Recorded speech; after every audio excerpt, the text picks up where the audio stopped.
Le succès du rétablissement de l'occlusion dentaire après un traumatisme facial ou du maintien de l'occlusion lors d'une chirurgie reconstructrice ou d'une chirurgie orthodontique passe obligatoirement par une bonne technique de blocage maxillo-mandibulaire ou BMM. L'utilisation d'arcs métalliques, de ligatures d'Ernst, de vis de BMM ou de plaques vissées sont les techniques de blocage maxillo-mandibulaire les plus courantes chez les patients dentés. Les objectifs de cette présentation sont de montrer les techniques de base et les erreurs et complications associées à ces techniques. Pour réaliser un BMM, les arcs métalliques demeurent encore le premier choix en raison de leur souplesse d'adaptation pour toutes sortes d'indications. Les arcs métalliques trouvent leur indication. Pour stabiliser provisoirement des fractures en cas d'urgence avant le traitement définitif, comme haubans lorsqu'on les associe à une ostéosynthèse interne rigide, pour immobiliser la mandibule sur un plus long terme lors d'un traitement conservateur, et pour stabiliser les fractures alvéolo-dentaires et les dents avulsées. Un certain nombre de points importants doivent être pris en compte avant de commencer. Il faut tout d'abord contrôler l'occlusion. En cas de dysmorphose, comme une promandibulie importante, l'utilisation d'arcs métalliques peut s'avérer irréalisable. Par ailleurs, les forces appliquées sur les deux arcs doivent être orientables, raison pour laquelle les crochets doivent être placés symétriquement au maxillaire et à la mandibule. Cette symétrie est essentielle pour permettre une rééducation fonctionnelle avec des élastiques. Si les arcs métalliques sont utilisés pour une immobilisation à long terme, les dents doivent être fluorées pour prévenir une déminéralisation. Enfin, il ne faut pas négliger les risques de contamination par des patients infectés lorsqu'on manipule les arcs métalliques. Instruments nécessaires: 2 pinces coupantes, 2 pinces à torsader et un pouce-mèche. Avant d'adapter les arcs métalliques, il faut vérifier que l'occlusion est correcte. L'intercuspidation doit être parfaite, avec des contacts réguliers entre les deux arcades. Une fluorisation devrait être faite avant de placer les arcs afin d'éviter une déminéralisation. La forme et la longueur des arcs préfabriqués doivent être adaptés à chaque situation particulière. L'arc ne doit pas blesser la gencive. Pour commencer, l'arc métallique est adapté avec précision à l'arcade dentaire. Il doit être placé à mi-hauteur entre les dents et la gencive. Lorsqu'on recherche un ancrage maximal, l'arc est coupé derrière la 7e dent. Si l'ancrage est moins important, on peut le couper derrière la 2e prémolaire. L'ergot central permet d'éviter le glissement de l'arc le long de la dent en direction de la gencive.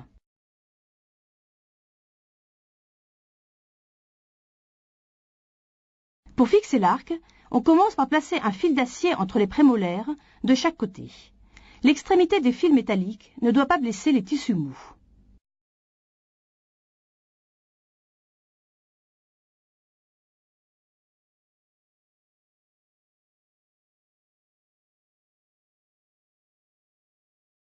L'arc est maintenu en position, puis fixé à l'aide des pinces à torsader. Dans les régions prémolo-molaires, les extrémités du fil d'acier sont placées de part et d'autre des bords de l'arc.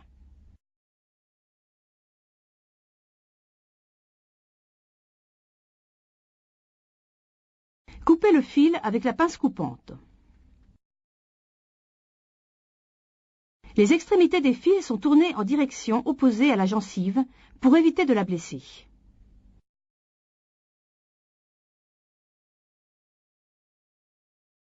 Des dépôts de tartre, en particulier dans la région incisivo-canine de la mandibule, peuvent obstruer les espaces interdentaires et empêcher le passage des fils. On les élimine avec une sonde dentaire. Dans les régions antérieures et canines, la ligature est faite avec une boucle autour des dents. On passe d'abord les 2 fils sous la barre.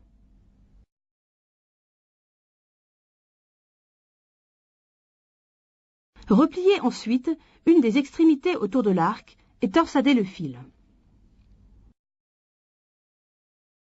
Cette technique permet de placer des ligatures sur les dents de très petite taille.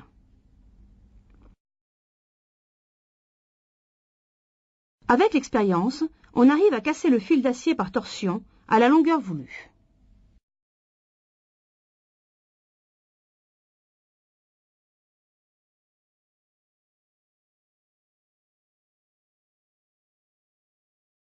On adapte le deuxième arc de la même manière. Pour que les tractions appliquées sur les deux arcs soient orientables, les crochets doivent être placés symétriquement au maxillaire et à la mandibule. Cette symétrie est primordiale pour permettre une rééducation fonctionnelle avec des élastiques. Pour un blocage de longue durée, un haubans ou la fixation de dents avulsées, il est recommandé d'augmenter la solidité avec du métacrylate de méthyle. Versez le monomère dans 2 godets plastiques.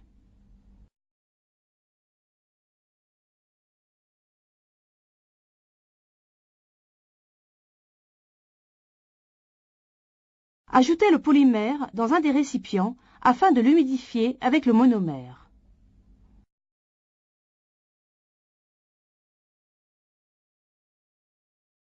Mélangez les deux matériaux à la spatule jusqu'à obtenir une pâte molle.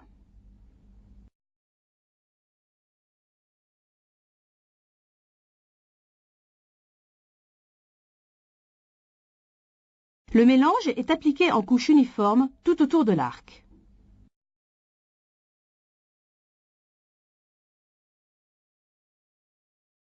On utilise une spatule humidifiée avec du monomère pour fignoler le modelage. Le bourrelet de métacrylate de méthyle doit, d'une part, prévenir un relâchement des fils métalliques et, d'autre part, empêcher un glissement de l'arc en direction de la gencive. Enfin, le métacrylate de méthyle protège les tissus mous en recouvrant les extrémités pointues des fils.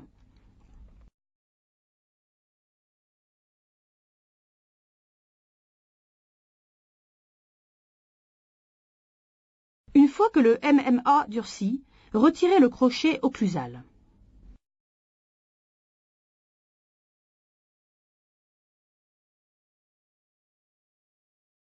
On peut aussi appliquer le MMA à la seringue.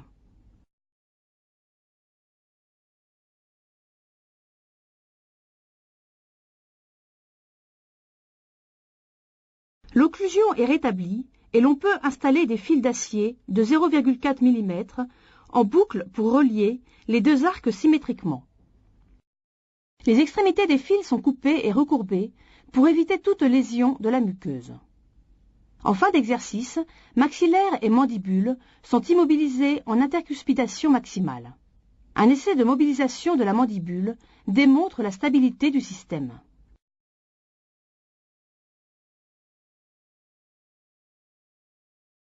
Des élastiques peuvent s'avérer utiles pour immobiliser des fragments avant de réduire une fracture ou pour guider la mandibule lors d'exercices de rééducation fonctionnelle. Les arcs métalliques supportent une rééducation fonctionnelle à l'aide d'élastiques pour des tractions effectuées aussi bien en classe 1, 2 que 3.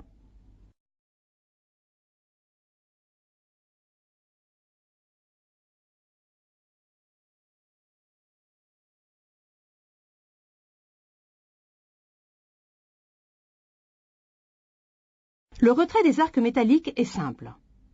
Après avoir coupé les fils de blocage, on utilise une pince coupante pour casser le MMA et exposer l'arc. Tous les morceaux d'acryl doivent être retirés de la bouche.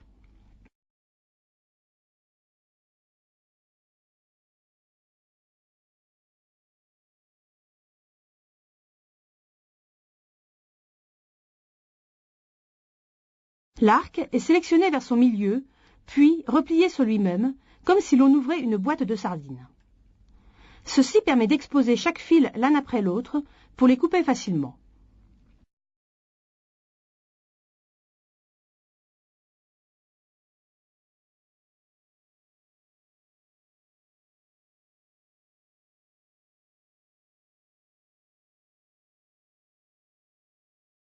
Retirez avec précaution les fragments de fil restants.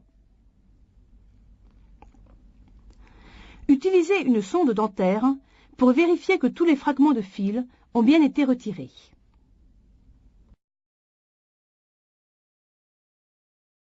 Les ligatures d'Ernst constituent une méthode fréquente de blocage à l'aide de fils d'acier.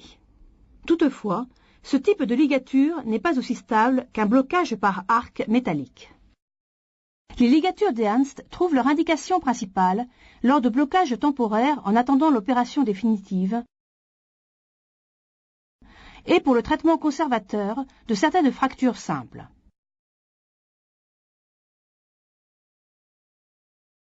Les contre-indications sont les suivantes.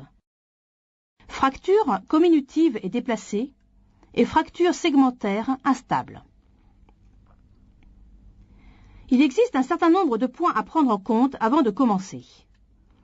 Il faut tout d'abord vérifier l'occlusion. Certains dysmorphoses dentomaxillaires peuvent rendre impossible l'utilisation de ligatures d'Ernst. Aucune dent luxée ne doit être prise dans la ligature. Pour que l'immobilisation soit correcte, les ligatures supérieures et inférieures doivent être faites en regard l'une de l'autre et symétriquement. Il ne faut pas négliger les risques de contamination par des patients infectés lorsqu'on manipule les fils métalliques. Les instruments pour cette technique sont les suivants. 2 pinces coupantes et 2 pinces à torsader. Une ligature d'Ernst se place entre 2 dents voisines sur le même cadran. On utilise si possible les prémolaires de la mandibule et du maxillaire. On utilise un fil de 0,4 mm d'environ 15 cm de long. Une extrémité du fil est passée dans l'espace interdentaire entre la prémolaire et la molaire, puis repassée du versant lingual en direction vestibulaire dans l'espace entre les 2 prémolaires. L'autre extrémité passe entre la canine et la prémolaire, puis revient de lingual en vestibulaire dans l'espace entre les prémolaires.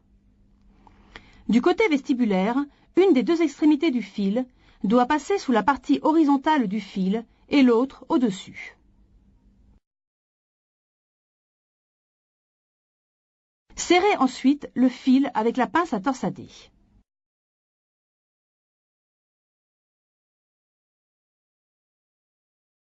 Il est très important de conserver des torons d'au moins 4 à 5 cm de long. Ajoutez maintenant le même type de ligature sur les 3 autres cadrans afin de former des paires symétriques. Après s'être assuré de la bonne occlusion, les extrémités des torons de chaque paire de ligatures sont torsadées ensemble avec la pince à torsader.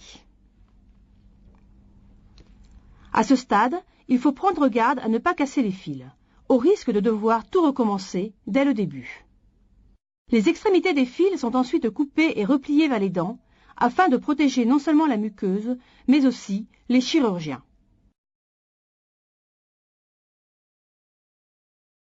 Il est possible d'augmenter la stabilité en renforçant la ligature avec du métacrylate de méthyle.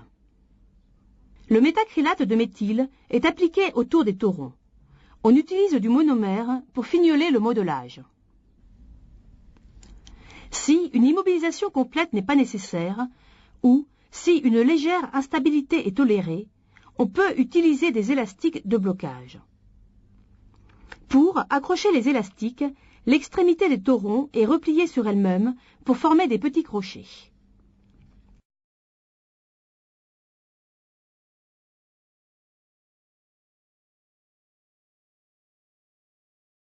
Les élastiques sont ensuite passés autour de ces crochets.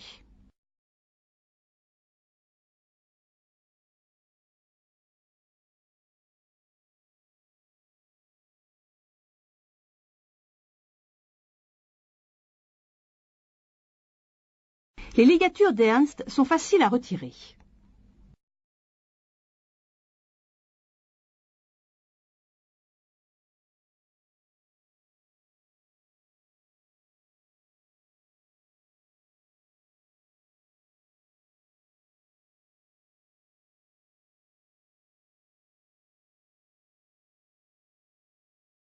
Blocage à ancrage osseux. L'utilisation de vis et de plaques vissées pour le blocage maxillo-mandibulaire doit être considérée comme une méthode de réserve. Les indications sont les suivantes. Cas d'urgence, risque de contamination par des patients infectés ou, comme alternative, lorsque la mise en place d'arcs n'est pas possible.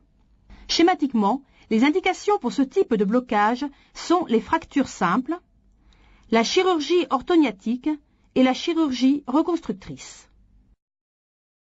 Les contre-indications au blocage avec ancrage osseux incluent les fractures très comminutives et disloquées, les fractures segmentaires instables, la présence de bourgeons dentaires chez les enfants, ainsi que les fractures avec plusieurs dents mobiles. Avant de commencer, il convient de repérer la position des racines dentaires ainsi que celle des nerfs sous-orbitaires et mandibulaires.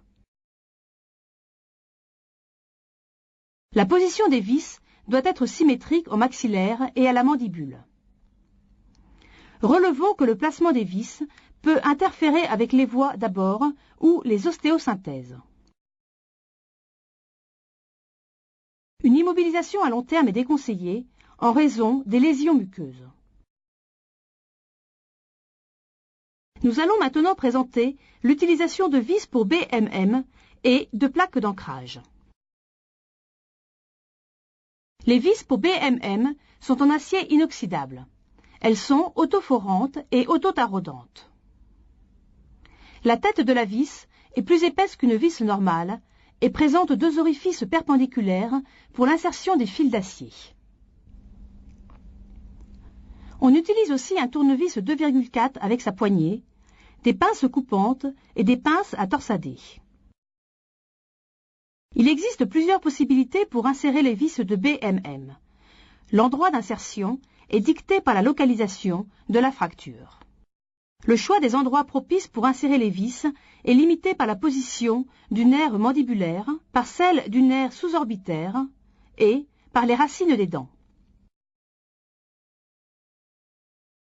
Pour une insertion correcte, les vis doivent être placées au-dessus des racines dentaires au maxillaire et en dessous des racines à la mandibule.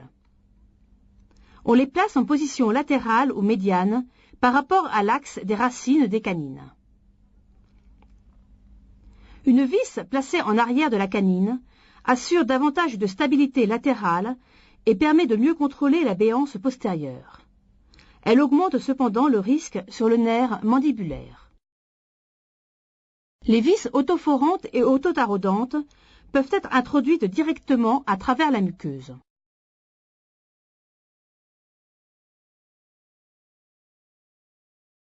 Il convient de s'assurer que la tête de la vis ne comprime pas la gencive lorsqu'elle est complètement vissée.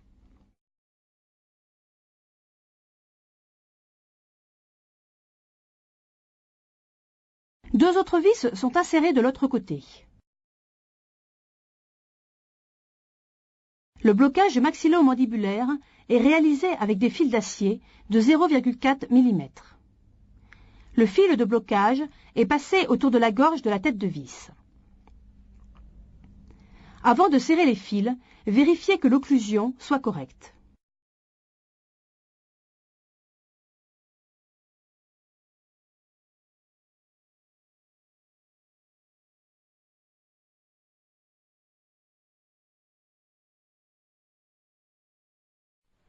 On insère alors un deuxième fil d'acier dans le trou de la vis supérieure du côté opposé, puis autour de la tête de la vis inférieure.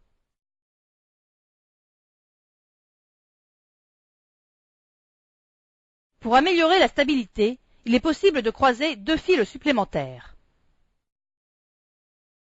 Ce montage a une conséquence défavorable. Lorsque les fils d'acier sont mis en tension, il apparaît une béance postérieure.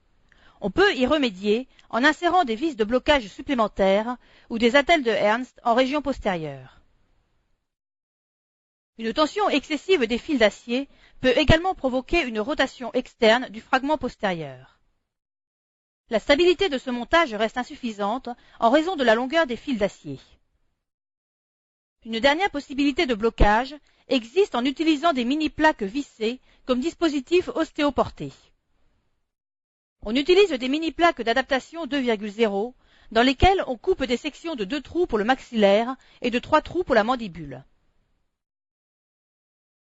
Les plaques doivent être légèrement courbées du côté vestibulaire pour les éloigner de l'os. On les fixe à l'aide de vis monocorticales 2,0 de 6 mm de long. Après avoir contrôlé l'occlusion, le blocage est réalisé avec des fils d'acier de 0,4 mm. Ici encore, on constate qu'il existe une insuffisance de stabilité due à la longueur et à l'élasticité des fils d'acier. Pour résumer, pour réaliser un BMM de qualité, les arcs métalliques restent le premier choix en raison de leur souplesse d'adaptation à toutes sortes d'indications. Dans les cas d'urgence et pour certaines indications spécifiques, des ligatures d'Ernst, des vis IMF et des plaques vissées peuvent aussi être utilisées comme une alternative aux arcs. Les ancrages osseux nécessitent une technique très précise en raison des risques qu'ils représentent pour les tissus adjacents.